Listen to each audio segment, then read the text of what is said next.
Olá, meus amigos, minhas amigas, meus votos de muita paz. Este é o estudo do Evangelho da Federação Espírita do Estado do Espírito Santo. Estamos estudando o Evangelho segundo São João. Hoje iniciaremos o estudo do capítulo 5 e vamos analisar os versículos de 1 a 18. O texto bíblico está contado assim.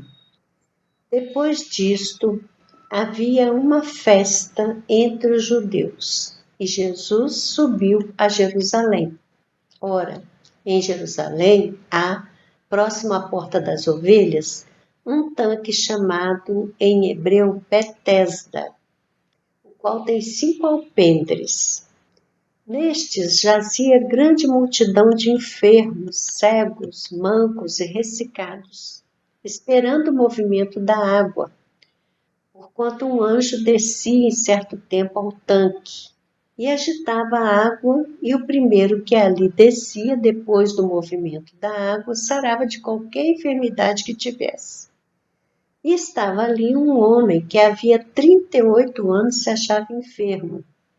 E Jesus, vendo este deitado, e sabendo que estava neste estado havia muito tempo, disse-lhe: Queres ficar são?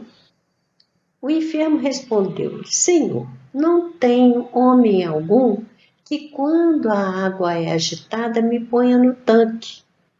Mas, enquanto eu vou, desce outro antes de mim. Jesus disse-lhe: Levanta-te, toma o teu leito e anda. Logo aquele homem ficou são e tomou seu leito e andava. E aquele dia era sábado. Então os judeus disseram àquele que tinha sido curado: É sábado, não te é lícito levar o leito. Ele respondeu-lhes: Aquele que me curou, ele próprio disse: Toma o teu leito e anda. Perguntaram-lhe, pois: Quem é o homem que te disse: Toma o teu leito e anda? E o que fora curado não sabia quem era, porque Jesus se havia retirado, em razão de naquele lugar haver grande multidão. Depois, Jesus encontrou-o no templo e disse-lhe: Eis que já estás são, não peques mais, para que te não suceda alguma coisa pior. E aquele homem foi e anunciou aos judeus que Jesus era o que o curara. E por esta causa, os judeus perseguiram a Jesus e procuravam matá-lo, porque fazia estas coisas no sábado.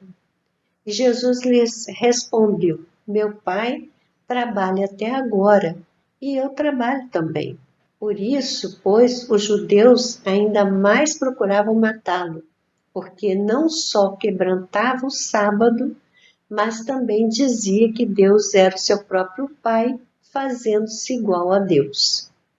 Esse é o relato. E nós vamos ver que é uma narrativa simples, se passa próxima à piscina chamada Betesda, em Jerusalém, e é o encontro de Jesus com um homem que estava enfermo há 38 anos. E o espaço ali ficava cheio de pessoas doentes. E a gente sabe que era próximo a uma festa, mas ninguém sabe que festa que era. O texto não fala qual festa que estava acontecendo naquele momento. O que está claro ali é que essa piscina, quer dizer, esse reservatório fica próximo a essa Porta das Ovelhas. Havia naquela época 12 portas para a entrada na cidade. E os judeus acreditavam nessa possibilidade de cura pela água, porque o profeta Ezequiel, no seu livro, ele menciona águas que curam. Então havia essa tradição de que periodicamente um anjo se banhava naquelas águas e as agitava. Então o primeiro enfermo que entrasse poderia ficar curado de qualquer enfermidade. Em A Gênesis, no capítulo 15, Kardec analisa essa passagem E ele explica o seguinte: a piscina de Betesda, em Jerusalém, era uma cisterna próxima ao templo, alimentada por uma fonte natural, cuja água parece ter tido propriedades curativas. Era sem dúvida uma fonte intermitente que, em certas épocas, jorrava com força, agitando a água. Segundo a crença vulgar, esse era o momento mais propício às curas. Talvez que, na realidade, ao brotar da fonte a água, mais ativas fossem as suas propriedades. Ou então que a agitação que o jorro produzia na água fizesse vir à tona a vasa salutar para algumas moléstias. A vasa era uma espécie de lama fina e consistente que é característica de certos fundos oceânicos. Então, a agitação poderia fazer vir à tona essa pequena lama, essa lama fina, e que fosse, então, tivesse propriedades curativas. Então, Kardec analisa que tais efeitos são muito naturais e perfeitamente conhecidos hoje. Mas, naquele tempo, as ciências estavam um pouco adiantadas e a maioria dos fenômenos eram incompreendidos, por isso se atribuía uma causa sobrenatural. Os judeus tinham a agitação da água como devido à presença de um anjo, e tanto mais fundadas lhes pareciam essa crença, quando viam que naquelas ocasiões mais curativa se mostrava a água. Então, essa piscina ocupava um quadrilátero de uns 1 metro por 60, por aí. Era assim, cercada de uma galeria com arcadas, era 1 metro não, de 120 metros por 60 metros, era bastante ampla, né? E tinha esses alpendres que são telheiros assim no redor, onde as pessoas ficavam acomodadas. E muitos ficavam por ali, mas eles achavam que era o primeiro que entrasse na água que se curava. Por isso que o homem respondeu a Jesus dizendo que não tinha ninguém que o ajudasse a entrar. Como ele era lento para se deslocar, outro entrava na frente dele. E Jesus o curou simplesmente pelo magnetismo. Jesus fez a cura desejando que ele se curasse, então irradiando para ele o seu magnetismo curador. E vejam que os judeus questionaram o homem sobre levar o seu leito, porque eles tinham como regra inflexível que no sábado não se poderia trabalhar, e levar o leito era um trabalho. E também Jesus não poderia curar no dia de sábado. Então eles ficavam contra Jesus por conta de quebrar essa regra.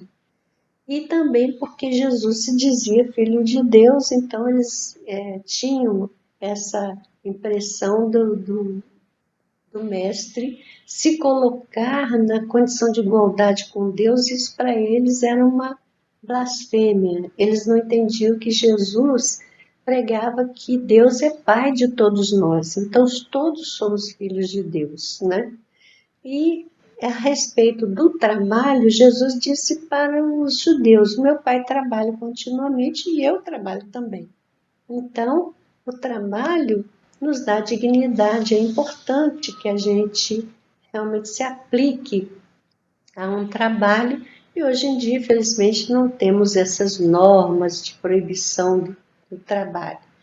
E nós encontramos no livro Estude Viva o capítulo 28, que fala um pouco dessa questão do trabalho e da fadiga, que nós achamos que é um texto que pode nos ajudar nesse momento.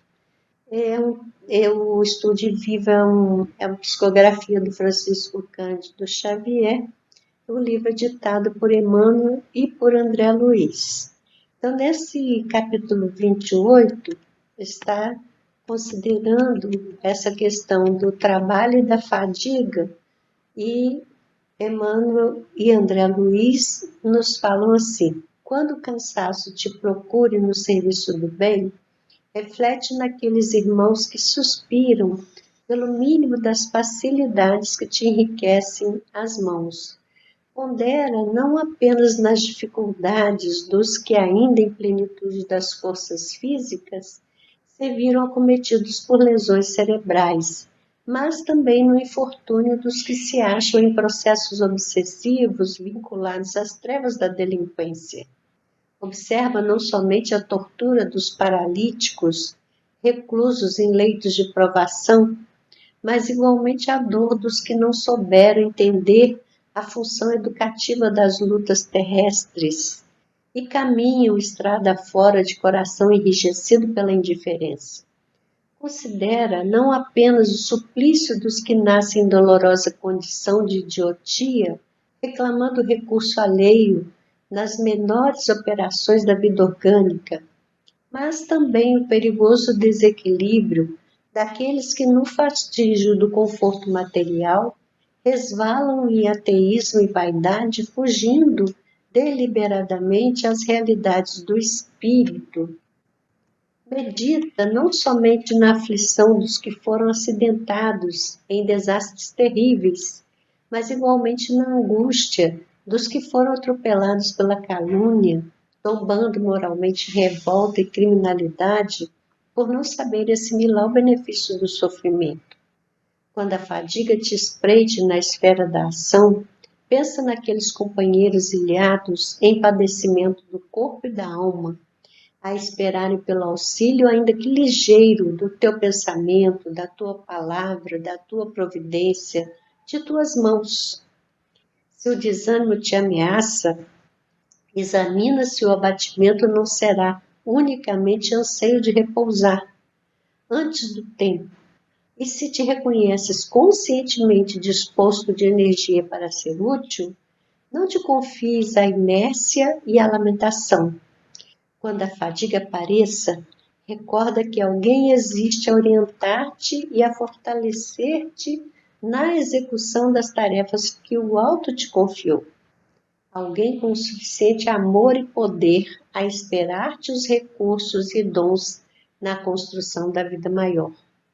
Esse alguém é Jesus, a quem aceitamos por mestre, e que certa feita se virou positivo à frente dos seguidores espantados por vê-lo a servir um dia consagrado ao descanso. Meu pai trabalha até hoje e eu trabalho também. Então, que Jesus nos fortaleça para que nós prossigamos no trabalho que nos cabe. Ficamos por aqui hoje. Muita paz. Voltamos a nos encontrar numa próxima oportunidade. Até lá!